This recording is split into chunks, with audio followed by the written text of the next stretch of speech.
നമ്മുടെ ജീവിതയാത്രയിൽ ഒരുപാട് മനുഷ്യരെ നാം ഓരോ ദിവസവും കണ്ടുമുട്ടാറുണ്ട്. അതിൽ ചിലർ നമുക്ക് തണലായി നിൽക്കുമ്പോൾ മറ്റു ചിലർ നമ്മെ തളർത്താൻ ശ്രമിക്കുന്നവരായിരിക്കും.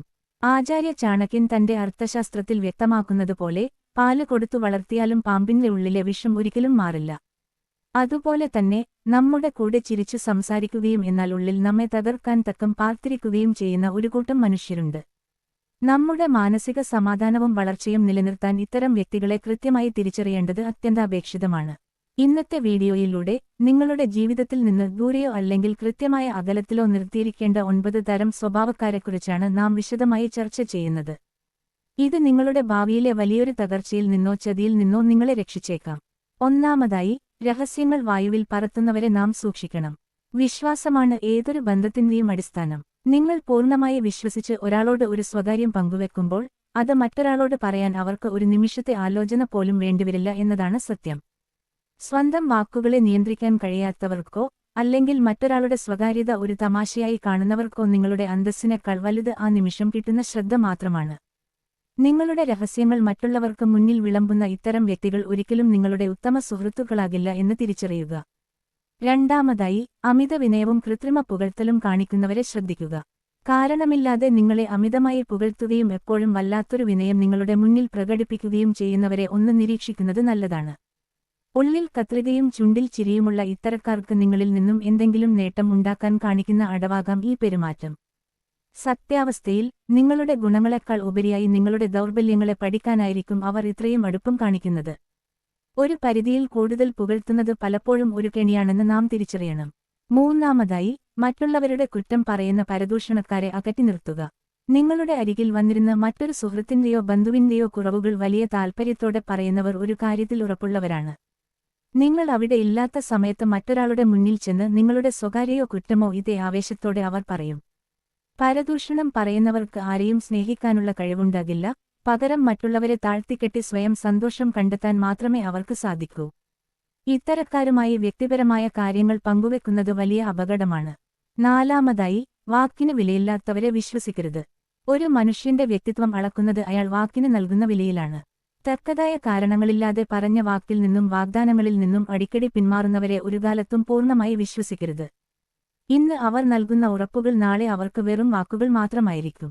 വിശ്വസ്തത ഇല്ലാത്ത ഒരാൾക്ക് നിങ്ങളെ ഏത് പ്രതിസന്ധി ഘട്ടത്തിലും കൈവിടാൻ സാധിക്കും എന്നതുകൊണ്ട് തന്നെ അവരുടെ സഹായവാഗ്ദാനങ്ങളിൽ വിശ്വസിച്ച് വലിയ കാര്യങ്ങൾക്കൊന്നും മുതിരാതിരിക്കുക. അഞ്ചാമത്തെ കാര്യം, നിങ്ങളുടെ പരാജയത്തിൽ ആന്തരികമായി സന്തോഷിക്കുന്നവരെ തിരിച്ചറിയുക എന്നതാണ്.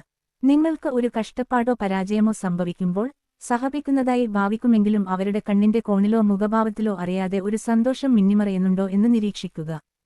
നിങ്ങളുടെ വീഴ്ചയിൽ സന്തോഷം കണ്ടെത്തുന്നവർ നിങ്ങളുടെ ശത്രുവിനേക്കാൾ അപകടകാരികളാണ്. പുറമെ സുഹൃത്തായി നടക്കുകയും ഉള്ളിൽ നിങ്ങളുടെ തകർച്ച കാണാൻ ആഗ്രഹിക്കുകയും ചെയ്യുന്ന ഇത്തരം കപടസ്നേഹികളെ ജീവിതത്തിൽ നിന്ന് പടിക്ക് പുറത്തു നിർത്തുകയാണ് ബുദ്ധി. ആറാമതായി, നിങ്ങളുടെ നേട്ടങ്ങളെ നിസ്സാരവൽക്കരിക്കുന്നവരുണ്ട്. നിങ്ങൾ കഠിനാധ്വാനം ചെയ്ത് ഒരു ചെറിയ വിജയം നേടിയാൽ പോലും അതിൽ എന്തെങ്കിലും ഒരു കുറ്റം കണ്ടുപിടിക്കാനോ അല്ലെങ്കിൽ അത് കേവലം ഭാഗ്യം കൊണ്ടാണെന്ന് പറഞ്ഞ് നിസ്സാരവൽക്കരിക്കാനോ ഇവർ ശ്രമിക്കും. നിങ്ങളോട് അസൂയുള്ളവർക്ക് നിങ്ങളുടെ വളർച്ച കണ്ട് മനസ്സറിഞ്ഞ് അഭിനന്ദിക്കാൻ ഒരിക്കലും കഴിയില്ല. നിങ്ങളുടെ ആത്മവിശ്വാസം തകർത്ത് നിങ്ങളെ മാനസികമായി തളർത്താൻ ശ്രമിക്കുന്ന ഇത്തരം വിഷമയമായ വ്യക്തിത്വങ്ങളെ തിരിച്ചറിഞ്ഞ് അവരിൽ നിന്നും അകലം പാലിക്കുക. ഏഴാമതായി, ആവശ്യഘട്ടത്തിൽ അപ്രത്യക്ഷമാകുന്ന സീസണൽ സുഹൃത്തുക്കളെ തിരിച്ചറിയുക. നിങ്ങൾ ആഘോഷങ്ങൾ നടത്തുമ്പോഴും പണം ചെലവാക്കുമ്പോഴും വലിയൊരു പറ്റം സുഹൃത്തുക്കൾ കൂടിയുണ്ടാകും. എന്നാൽ നിങ്ങൾക്ക് ഒരു യഥാർത്ഥ സഹായം വേണ്ടിവരുമ്പോഴോ അല്ലെങ്കിൽ ഒരു മാനസിക പിന്തുണ ആവശ്യപ്പെടുമ്പോഴോ അവർ 1000 കാരണങ്ങൾ പറഞ്ഞു ഒഴിഞ്ഞുമാറും. ആവശ്യമുള്ളപ്പോൾ മാത്രം വരുന്നവർ യഥാർത്ഥത്തിൽ നിങ്ങളുടെ സ്നേഹത്തിന് അർഹരല്ല. ഇത്തരം സ്വാർത്ഥ താൽപ്പര്യക്കാരെ തിരിച്ചറിയുന്നത് നിങ്ങളുടെ വൈകാരിക ആരോഗ്യം സംരക്ഷിക്കാൻ സഹായിക്കും. എട്ടാമത്തെ പോയിന്റ്, സാമ്പത്തിക കാര്യങ്ങളിൽ അമിത താൽപ്പര്യം കാണിക്കുന്നവരാണ്. നിങ്ങളുടെ വരുമാനം എത്രയാണ്, എത്ര സമ്പാദ്യമുണ്ട്, എവിടെയൊക്കെ നിക്ഷേപങ്ങളുണ്ട് എന്നിങ്ങനെയുള്ള കാര്യങ്ങളിൽ അനാവശ്യമായി അന്വേഷണം നടത്തുന്നവർ നിങ്ങളുടെ സുഹൃത്തുക്കളാകാൻ സാധ്യത കുറവാണ്. പലപ്പോഴും നിങ്ങളുടെ പണമോ അല്ലെങ്കിൽ പദവിയോ ഉപയോഗപ്പെടുത്താൻ മാത്രമായിരിക്കും ഇവർക്ക് താൽപ്പര്യം. പണത്തിന് മേൽ പടുത്തുയർത്തുന്ന ബന്ധങ്ങൾ പണം അവസാനിക്കുന്നിടത്ത് തീരും എന്നതുകൊണ്ട് തന്നെ ഇത്തരം കാര്യങ്ങളിൽ അമിത ജിജ്ഞാസ കാണിക്കുന്നവരോട് കൃത്യമായ അതിർവരമ്പുകൾ സൂക്ഷിക്കുക. ഒൻപതാമതായി, പഴയ ശത്രുത ഒളിപ്പിച്ചു വെച്ച് അടുക്കുന്നവരെ ജാഗ്രതയോടെ കാണണം. ഒരിക്കൽ നിങ്ങളോട് കടുത്ത ശത്രുത പുലർത്തിയിരുന്നവരോ അല്ലെങ്കിൽ നിങ്ങളെ വേദനിപ്പിച്ചവരോ പെട്ടെന്ന് ഒരു ദിവസം വന്ന് സ്നേഹം പ്രകടിപ്പിച്ചാൽ അത് അന്ധമായി വിശ്വസിക്കരുത്. കാലം കഴിഞ്ഞാലും ചിലരുടെ ഉള്ളിലെ പകയും വിദ്വേഷവും അടങ്ങിയിട്ടുണ്ടാകില്ല. പുതിയൊരു ചതിക്ക് വേണ്ടിയുള്ള തയ്യാറെടുപ്പാകാം ഈ പെട്ടെന്നുള്ള സ്നേഹപ്രകടനം. എല്ലാവരോടും ക്ഷമിക്കാമെങ്കിലും ഒരിക്കൽ പാമ്പിനെപ്പോലെ കൊത്തിയവരെ വീണ്ടും വിശ്വസിച്ച് കൂടെ ചേർക്കുന്നത് വലിയ ബുദ്ധിയല്ല. സുഹൃത്തുക്കളെ, നമ്മുടെ ജീവിതം എന്ന് പറയുന്നത് നാം തിരഞ്ഞെടുക്കുന്ന മനുഷ്യരുടെ കൂടെയുള്ള യാത്രയാണ്. ഒരാളിൽ ഈ പറഞ്ഞ 1-2 ലക്ഷണങ്ങൾ കണ്ടതുകൊണ്ട് മാത്രം അവർ മുഴുവൻ മോശക്കാരാണെന്ന് നമുക്ക് പറയാനാകില്ല. എങ്കിലും ജാഗ്രത പാലിക്കുന്നത് എപ്പോഴും നല്ലതാണ്.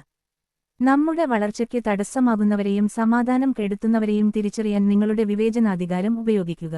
നല്ല മനുഷ്യരെ ചേർത്തുപിടിക്കാനും കപടതയുള്ളവരെ ദൂരത്തെറിയാനും നിങ്ങൾക്ക് കഴിയട്ടെ. ഈ വീഡിയോയിലെ പോയിന്റുകൾ നിങ്ങളുടെ ജീവിതത്തിൽ ഗുണകരമാകുമെന്ന് ഞാൻ വിശ്വസിക്കുന്നു. നിങ്ങളുടെ അഭിപ്രായങ്ങൾ താഴെ കമന്റ് ബോക്സിൽ രേഖപ്പെടുത്തുക. ഇതുപോലുള്ള കൂടുതൽ വിജ്ഞാനപ്രദമായ വീഡിയോകൾക്കായി ഈ ചാനൽ സബ്സ്ക്രൈബ് ചെയ്യാൻ മറക്കരുത്. വീണ്ടും കാണാം. നന്ദി.